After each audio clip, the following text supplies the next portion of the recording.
आपका पति delivery boy नहीं, वो सबका बाप है मैडम।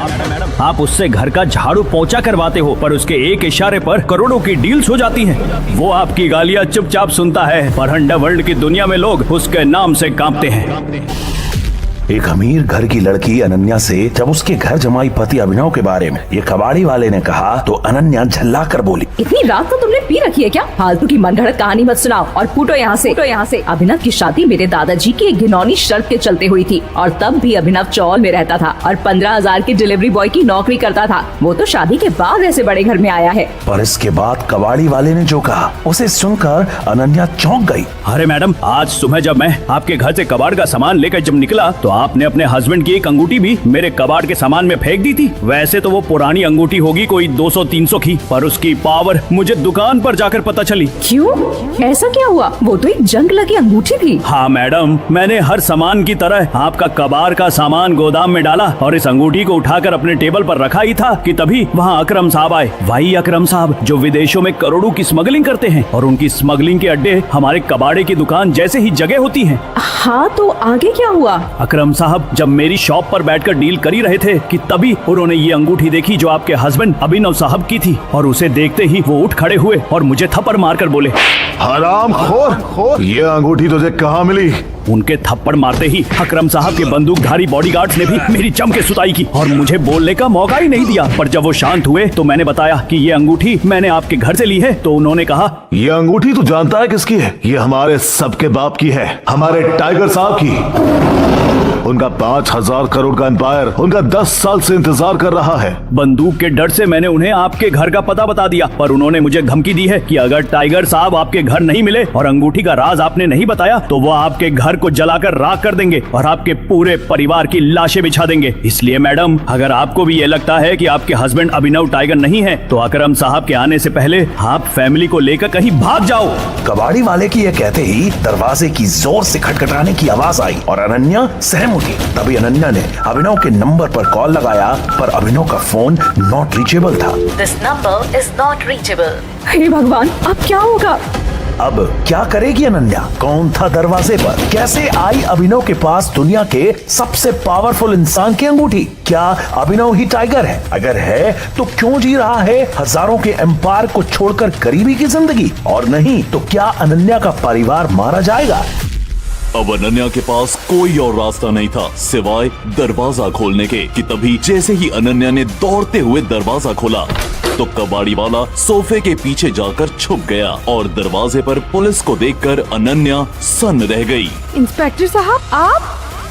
अनन्या को डरा हुआ देखकर इंस्पेक्टर भी चौंक पड़ा और उसने तुरंत कहा, अभिनव आपका ही पति है? अभिनव का नाम इंस्पेक्टर के मुंह से सुनकर अनन्या को हैरानी हुई। अनन्या को लगा कि जरूर कुछ बड़ा कांड होने वाला है कि तभी अनन्या ने पूछा, क्या हुआ इंस्पेक्टर साहब? अभिनव मेरा ही पति है, क्या किया उसने? इसके बाद इंस्पेक्टर ने जो कहा उसे सुनकर अनन्या दंग रह गई। आपके हस्बैंड को चोरी के इल्जाम में पकड़ा गया है और आपको हमारे साथ उस घड़ी के शोरूम में चलना होगा। इसके बाद जैसे ही इंस्पेक्टर ने घड़ी के शोरूम का नाम बताया तो अनन्या के कानों पर विश्वास नहीं हुआ। ओह माय गॉड, इस शोरूम पर तो लाखों करोड़ों की घड़ी मिलती है। आखिर अभिनव वहाँ क्यों गया था? इसके आगे अनन्या कुछ सोच पाती कि तभी इंस्पेक्टर ने कहा, मैडम, आपके पति अभिनव ने जो कांड किया है ना, उसमें तो उसे लंबी जेल होने वाली है। आप जल्दी चलिए। इतना सुनते ही अनन्या झट से अंदर गई और उसने अपनी माँ को जाकर कहा, मम्मी, उस अभिनव के बारे में मुझे कबाड़ी वाले ने जो कहा उसे सुनकर मैं खुद को संभाल नहीं जा रही थी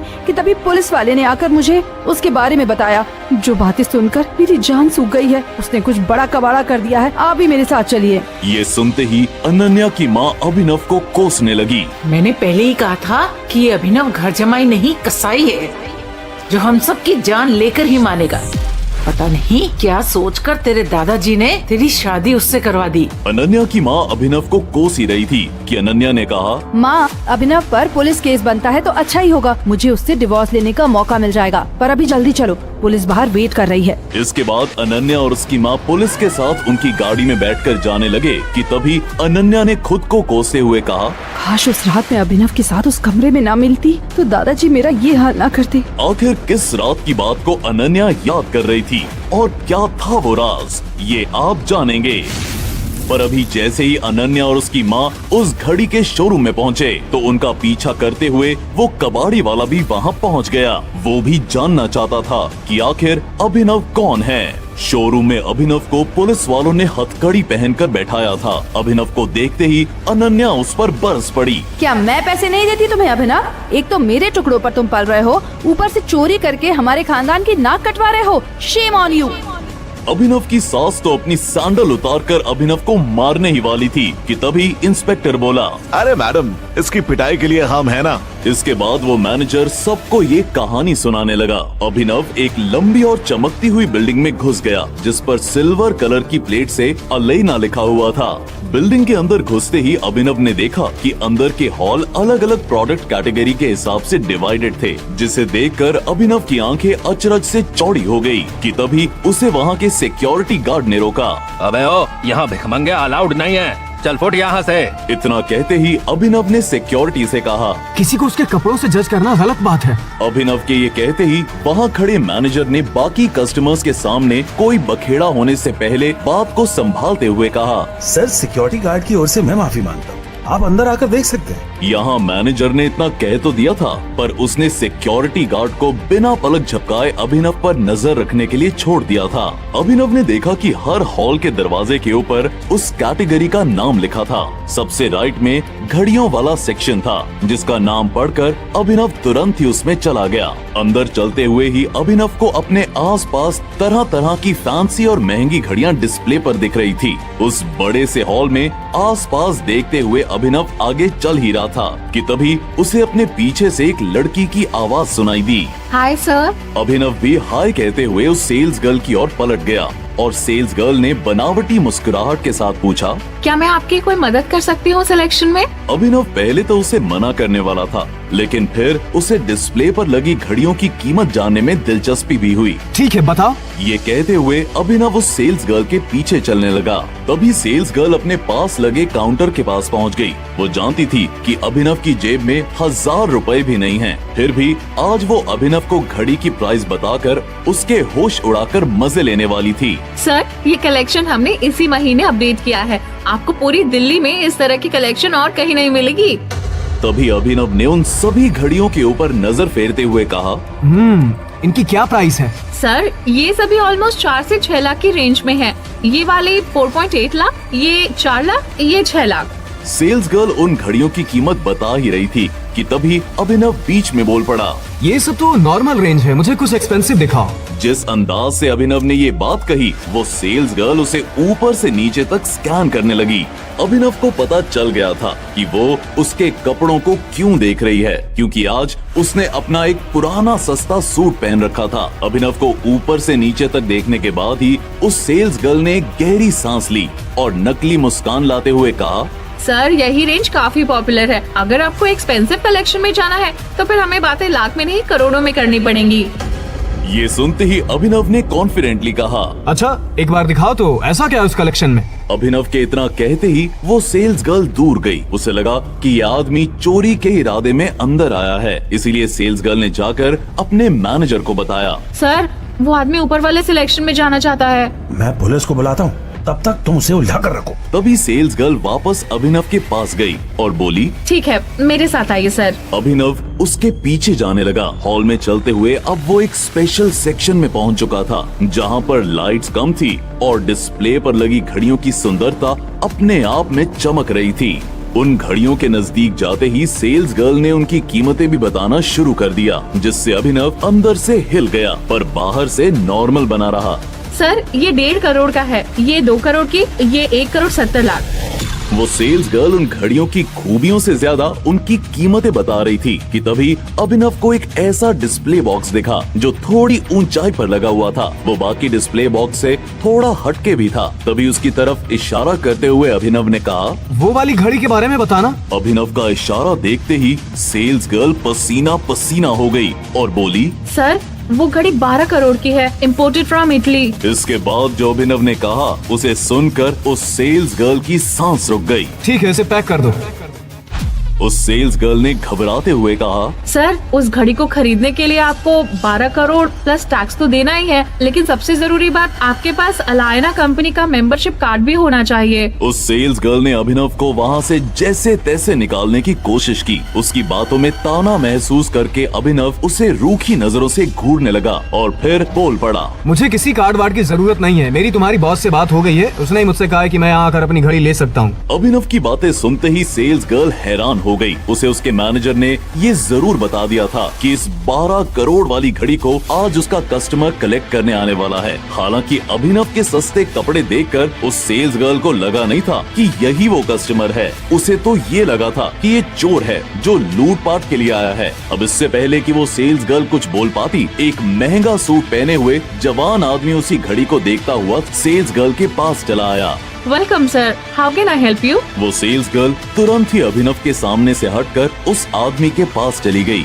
मुझे वो घड़ी चाहिए। उस आदमी की ये बात सुनते ही सेल्स गर्ल को लगा कि ये उसी घड़ी का ओरिजिनल कस्टमर है, इसीलिए सेल्स गर्ल ने मुस्कुराते हुए कहा, श्योर सर, मैं अभी आपके लिए पैक करवा देती हूँ। सामने खड़ा अभिनव ये सब सुन रहा था और उसने घूरते हुए सेल्स गर्ल को देखा और कहा, एक्सक्यूज मी, वो घड़ी तो मेरे लिए बुक्ड है ना, आप इन्हें कैसे बेच रही हो? अभिनव की बातें सुनते ही सेल्स गर्ल ने अपनी बाहें नीचे कर ली और कहा, देखो हमें भी पता है कि कौन शोरूम में खरीदने घुस रहा है और कौन देखने। तुमने ऑलरेडी काफी देख लिया है और इंक्वायरी कर ली है। अब यहाँ से चले जाओ, बाहर पुलिस फोर्स तुम्हारा वेट कर रही है।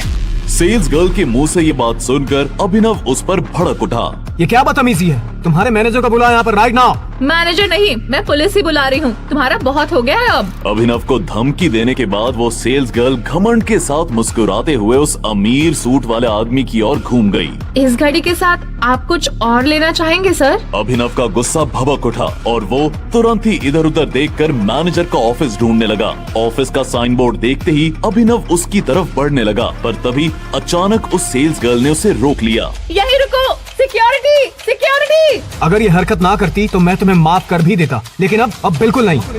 अभिनव ने उसे रास्ते से हटाया और वो उस पर चिल्ला पड़ी, सिक्योरिटी कहाँ मर गए हो सब? इस आदमी को पकड़ो तुरंत ही। अभिनव को मैनेजर के ऑफिस की ओर जाते हुए देखकर सेल्स गर्ल उसे गालियां देते हुए उसके पीछे पीछे आने लगी। इस सब के बीच वो जवान अमीर आदमी अभी भी कंफ्यूज होकर अपनी जगह पर ही खड़ा था। अभिनव बिना नॉक किए ही मैनेजर के कैबिन में घुस गया, जिससे डेस्क पर बैठा मैनेजर भी चौंक गया। अरे तुम बिना परमिशन के अंदर कैसे आ गए? इससे पहले कि अभिनव कुछ कह पाता, उसके पीछे आ रही सेल्स गर्ल ने अपना मुंह खोल दिया। सर हमारा शक सही था, ये चोरी करने के इरादे से ही अंदर आए थे। इन महाशय को वो 12 करोड़ वाली घड़ी चाहिए। मैंने इनसे कहा कि ना तो ये अफोर्ड कर पाएंगे, ना ही इनके पास अलायना मेंबरशिप कार्ड है। इस बात से ये गुस्सा हो गए और आपसे कंप्लेंट करने यहाँ घुसे चले आए। सेल्स गर्ल की सफाई सुनकर अभिनव ने धीरे से कहा, मैंने कहा था ना कि मैं तुम्हारे बॉस से बात करना चाहता हूँ, और अलायना मेंबरशिप की बात कर रही हो तुम। ये लो मेरा कार्ड और ध्यान से देख लो इसे। मैनेजर ने उस कार्ड की ओर गौर से देखा जो अभी अभी अभिनव ने आगे बढ़ाया था। उसे देखते ही मैनेजर के पसीने छूट गए। वो टाइगर का ब्लैक मेंबरशिप कार्ड था। मैनेजर जानता था कि ऐसा कार्ड टाइगर सिर्फ शहर के पावरफुल लोगों को ही देता है। यही सोचते हुए मैनेजर तुरंत आनन फानन में बाहर गया और उसने पुलिस को बुलाया और बोला, इंस्पेक्टर साहब पकड़ लो इस चोर को। मेरे शोरूम में चोरी के इरादे से घुसने के इल्जाम में तो मैं इसे माफ कर देता, पर इसने अलायना ग्रुप का मेंबरशिप कार्ड चुराया है तो कोई आम बात नहीं है। इसने बड़ा डाका डाला है। मैनेजर के इतना कहते ही पुलिस ने अभिनव को हथकड़ी लगा दी और वहीं कुर्सी पर बैठा दिया। छोड़ दो मुझे, मैं चोर नहीं हूँ। मैनेजर ने जब ये सारी बात अनन्या और उसकी मम्मी को बताई तो अनन्या का सिर चकराने लगा। इंस्पेक्टर साहब, हम तो तंग आ गए हैं इस निकम्मे दामाद से। आप तो जेल में डाल दो इसे, ताकि मेरी बेटी का आसानी से तलाक हो जाए। अनन्या की माँ अब अपना 1 रुपया भी अभिनव की जमानत में खर्च करना नहीं चाहती थी, इसलिए उसने आग में घी डालने का काम किया। वैसे इंस्पेक्टर साहब, आज एक कबाड़ी वाले ने भी बताया था कि ये कोई मामूली इंसान नहीं है, बल्कि अंडरवर्ल्ड के लोगों से इसके कनेक्शंस हैं। इसलिए इसको उल्टा लटकाकर इतनी पिटाई करो कि ये सच उगल दे। अनन्या की माँ के इतना कहते ही वो कबाड़ी वाला जो इनका पीछा कर रहा था, वो उस अंडरवर्ल्ड के डॉन अकरम और उसके आदमियों को भी यहाँ ले आया। और अकरम का दबदबा इतना था कि पुलिस उसके आते ही वहाँ से भाग गई। तभी अकरम ने अभिनव को देखा और देखते ही उसने अपनी गन अभिनव की ओर तान कर कहा, टाइगर साहब की अंगूठी चोरी करने की सजा मौत होती है। और इतना कहते ही अकरम ने गोली चला दी कि तभी अकरम के पास आलियाना, जिसका ये शोरूम था, उसका एक मैसेज आया, जिसे देखते ही अकरम की जान सूख गई। हे भगवान, ये मैंने क्या कर दिया? आखिर ऐसा क्यों कहा अकरम ने? क्या चलाई गई गोली से अभिनव मर गया? क्या भेजा आलियाना ने अकरम को मैसेज में? आखिर कैसे आई अभिनव के पास माफिया किंग और टाइगर की रिंग और आलियाना ग्रुप का करोड़ों का मेंबरशिप कार्ड? फ्री में जानने के लिए अभी डाउनलोड कीजिए पॉकेट FM ऐप और सुनिए ये ब्लॉकबस्टर हिट कहानी द रिटर्न ऑफ टाइगर, बिल्कुल फ्री में।